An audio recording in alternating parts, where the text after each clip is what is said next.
The Dare. Spring had arrived in Milfield, Ohio, painting the maple trees along Orchard Street in delicate shades of green. The year was 1962, and 13-year-old Susan Davis walked home from Roosevelt Middle School, her worn leather satchel pressed against her flowery dress. Her copper-red hair bounced in its high ponytail with each careful step. Susan wasn't like the other 8th-grade girls. While they clustered together, giggling about teen heartthrobs and practicing the latest dance moves, she spent her lunch periods alone, usually with her nose buried in a book. Her mother's handmade dresses, though crafted with love, marked her as different in an era when store-bought fashion ruled the hallways. "Susie. Is that you?" her mother called as the screen door creaked shut behind her. "Yes, Mom." Susan placed her satchel on the kitchen table, breathing in the comforting scent of apple pie baking in the oven. Helen Davis wiped her flour-covered hands on her apron, studying her daughter's face with gentle concern. "How was school today?" Susan shrugged. "Fine." It was the familiar one-word answer that hit so much. The truth was, school was never just fine, not when Diana Wellington and her friends ruled the hallways like queens, and their whispers followed Susan like persistent shadows. "Your grandpa called," Helen said, changing the subject with a mother's intuition. "He's coming for dinner on Sunday." Susan's face brightened instantly. "Grandpa Will is coming?" William Davis, her father's father, understood Susan in ways no one else did. A former jazz musician who'd played in clubs across the Midwest in his younger days, he had passed his love of music to Susan during those magical summer visits. While her parents knew she liked to sing, only Grandpa Will had truly heard what she could do when she thought no one was listening. Later that evening, alone in her room with the door firmly closed, Susan placed her small record player on her dresser. Ella Fitzgerald's voice filled the space, and Susan closed her eyes, letting the music wash over her like warm water. Then, softly at first, she began to sing along. Her voice grew stronger with each note, clear, pure, carrying an emotional depth that seemed impossible for someone so young. In these private moments, Susan wasn't the awkward, quiet girl from Roosevelt Middle School. She was someone else entirely, confident, powerful, free. When the record ended, Susan opened her eyes, and the magic faded as reality crept back in. Tomorrow would bring another day of navigating those hostile hallways, of avoiding Diana's sneers, of trying desperately to be invisible. If only she could feel this way all the time. If only she could be that other Susan, just once, where everyone could see. The announcement. "Attention, students." Mrs. Peterson tapped her wooden ruler against the blackboard, silencing the classroom chatter. "As you know, our annual spring showcase is coming up in 2 weeks. Mrs. Whitmore has asked me to remind you that sign-ups close this Friday." Susan doodled musical notes in the margin of her notebook, half listening. The spring showcase was Roosevelt Middle School's biggest event of the year, a talent show where students performed for parents, teachers, and the entire school. Susan had never participated. The mere thought of standing on that stage made her stomach twist into impossible knots. Diana Wellington, seated 2 rows ahead, raised her perfectly manicured hand. "Mrs. Peterson. My mother is donating refreshments again this year. She wanted me to check if chocolate chip cookies would be suitable." "How thoughtful, Diana. Please thank your mother for her generosity." Diana turned, catching Susan's eye. Her lips curled into a smile that never quite reached her cold blue eyes. Susan quickly looked down at her notebook, pretending to be absorbed in her doodles. "I heard Diana's doing a dance routine with Betty and Linda," whispered Sarah Mitchell from the neighboring desk. Sarah was Susan's only friend, a quiet girl with thick glasses who understood what it felt like to be overlooked.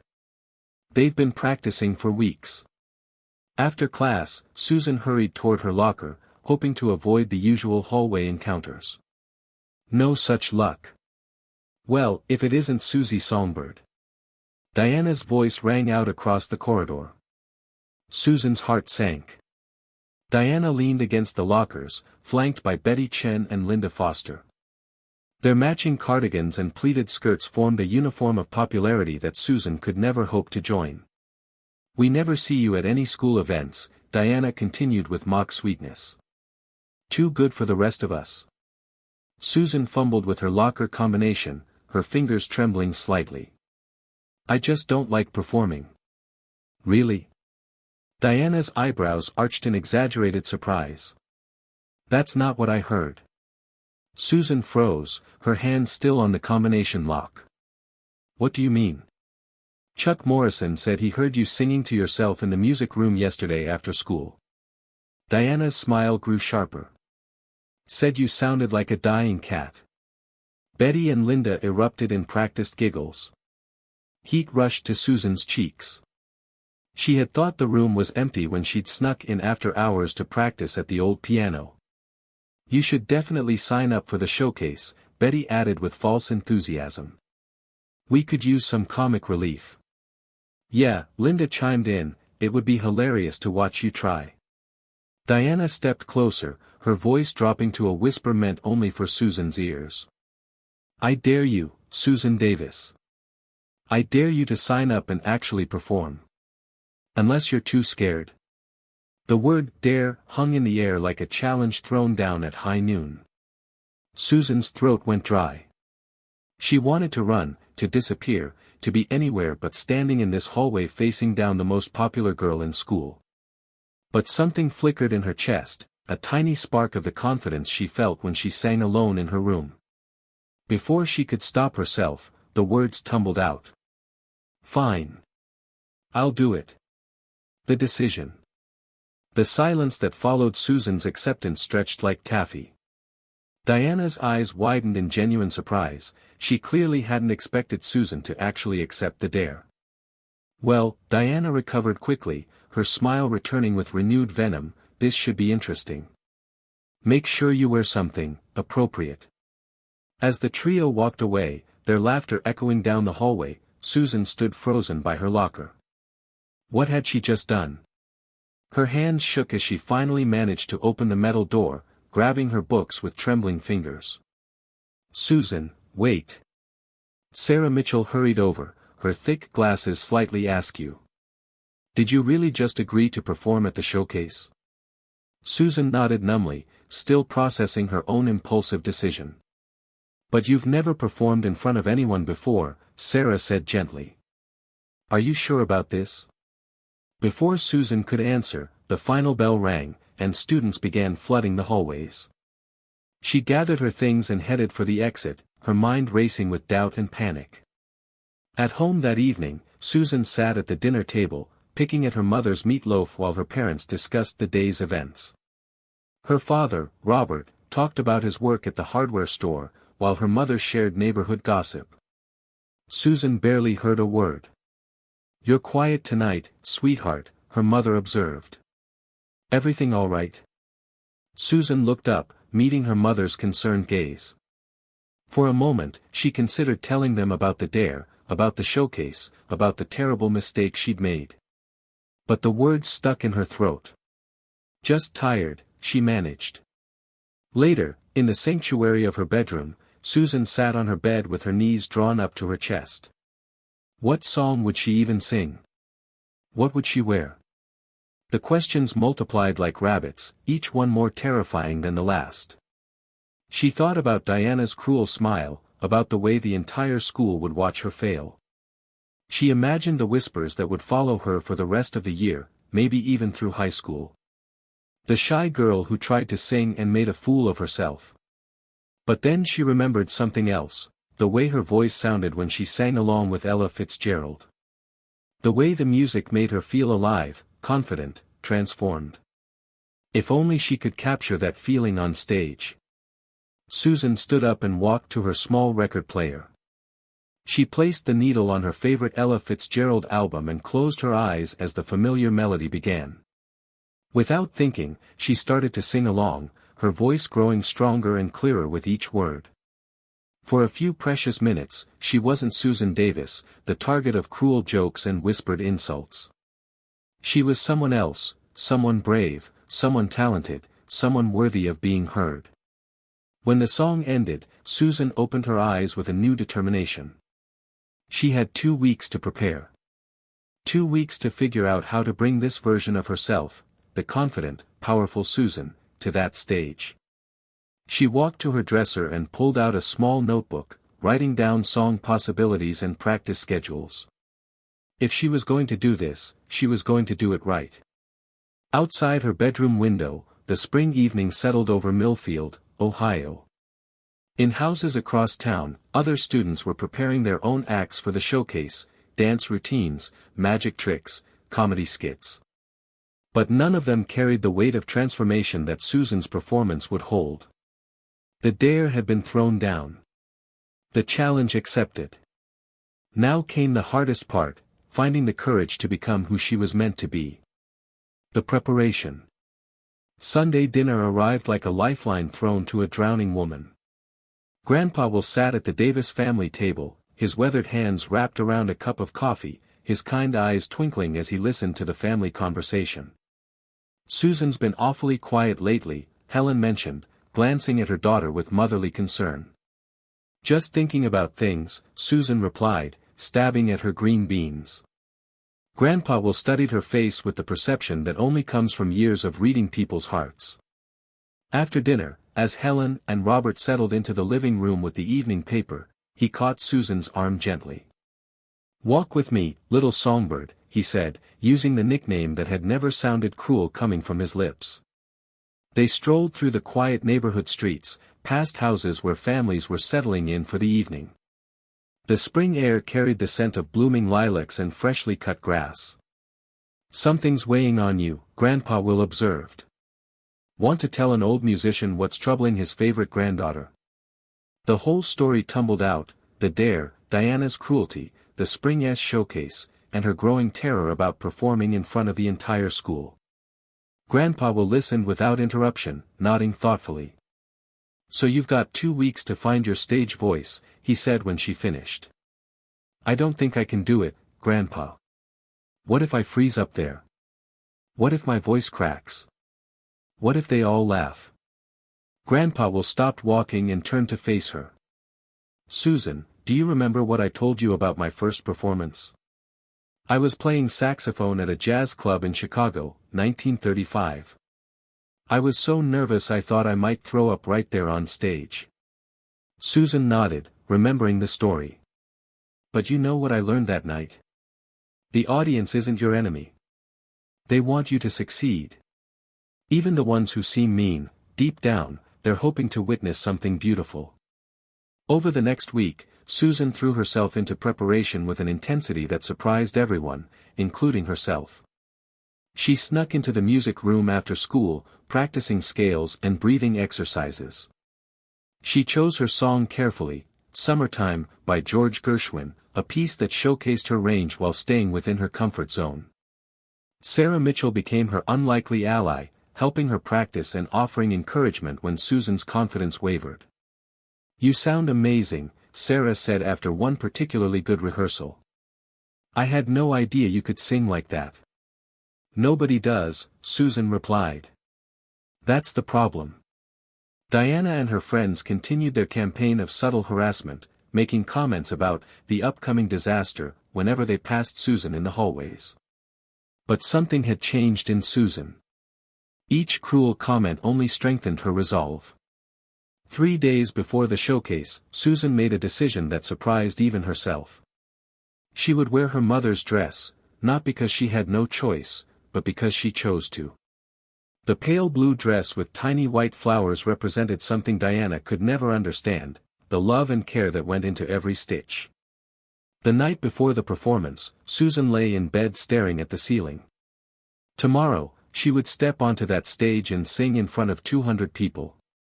Tomorrow, she would either triumph or face humiliation.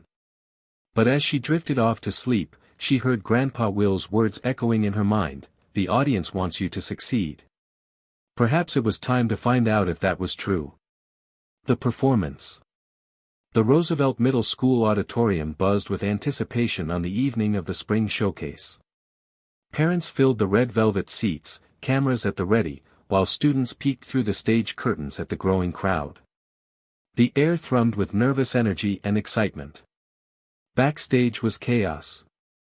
Students in costume ran through last-minute rehearsals while Mrs. Whitmore, the drama teacher, tried to maintain order with her clipboard and stopwatch. Susan stood in the corner, wearing her mother's pale blue dress with the tiny white flowers. She had braided her copper hair and wore the small pearl earrings that had belonged to her grandmother.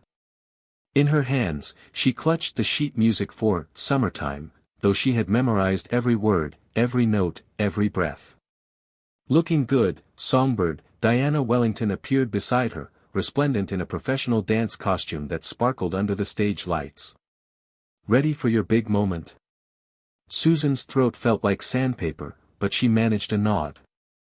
"Such a shame about your outfit," Diana continued with mock sympathy. "I guess not everyone can afford proper performance wear." For the first time in weeks, Susan met Diana's gaze directly. "My mother made this dress. I think it's beautiful." Something flickered across Diana's face, surprise, perhaps even a touch of respect, before her mask of superiority slipped back into place. "Places, everyone." Mrs. Whitmore called. "Susan Davis, you're third after Diana's dance number." The auditorium lights dimmed, and the showcase began. A seventh grader performed a magic trick that delighted the younger children in the audience. Then came a comedy routine that had everyone laughing.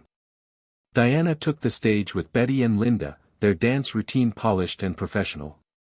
The audience applauded enthusiastically as they took their bows, Diana's smile triumphant as she caught sight of Susan waiting in the wings.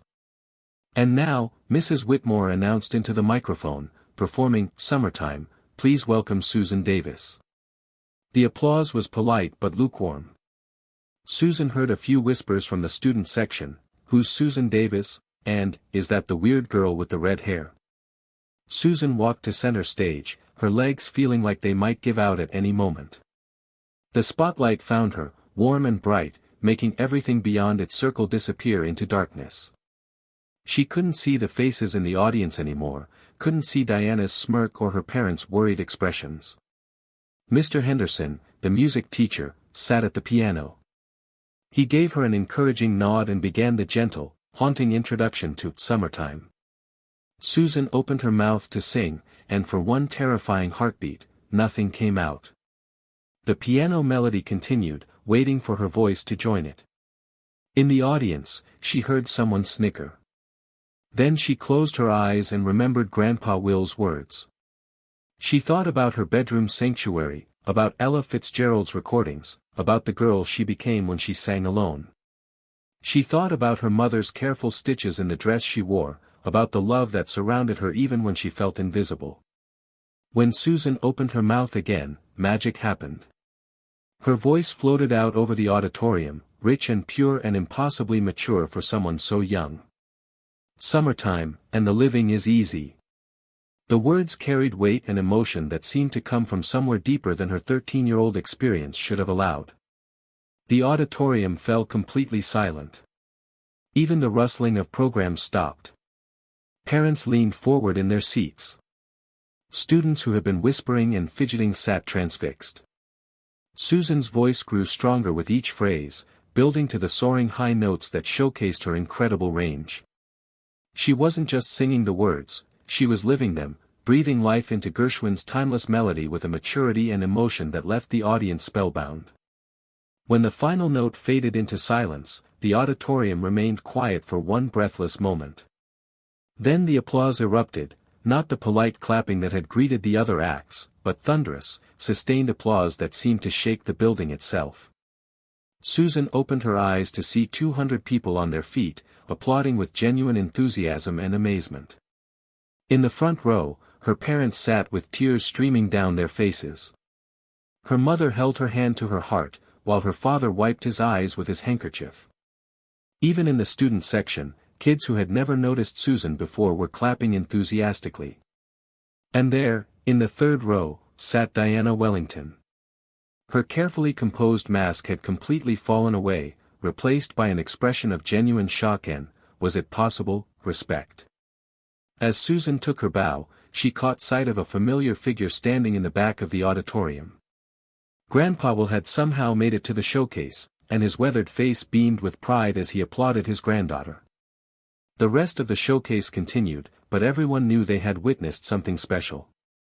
When the program ended and families gathered to congratulate the performers, Susan found herself surrounded by people she had never spoken to before, classmates, parents, teachers, all wanting to tell her how moved they had been by her performance.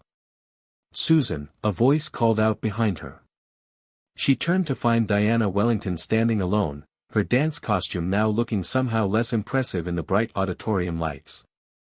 "That was..." Diana paused, seeming to struggle with words that didn't come easily to her. "That was really beautiful." It wasn't an apology, Diana Wellington would never apologize, but it was acknowledgement. Recognition. Perhaps even the beginning of understanding. As the evening wound down and families began to leave, Susan stood with her parents and Grandpa Will in the empty auditorium. The janitor was already beginning to sweep up, but the magic of the evening still lingered in the air. "I'm so proud of you, sweetheart," her mother said, hugging her tightly. "You were absolutely magnificent." "How does it feel," her father asked, "to have the whole school see what we've always known, that our daughter is extraordinary?" Susan looked around the auditorium, at the stage where she had faced her greatest fear and discovered her greatest strength. Tomorrow, she would walk the hallways of Roosevelt Middle School as a different person. Not because others saw her differently, though they would, but because she finally saw herself clearly. "It feels," Susan said, her voice still carrying traces of the magic that had filled this room, "like coming home." Grandpa Will squeezed her shoulder and smiled. "That, little songbird, is exactly what good music should do. It should bring you home to yourself." As they walked out into the spring evening, Susan knew that Diana's dare had given her something far more valuable than the popular girl could have imagined. It had given her the courage to let the world hear her true voice. And in finding that courage, Susan Davis had discovered something that would stay with her for the rest of her life. The girl who sang alone in her bedroom and the girl who could captivate an auditorium were not two different people. They had always been the same person. She had just needed to be brave enough to let her light shine. The end.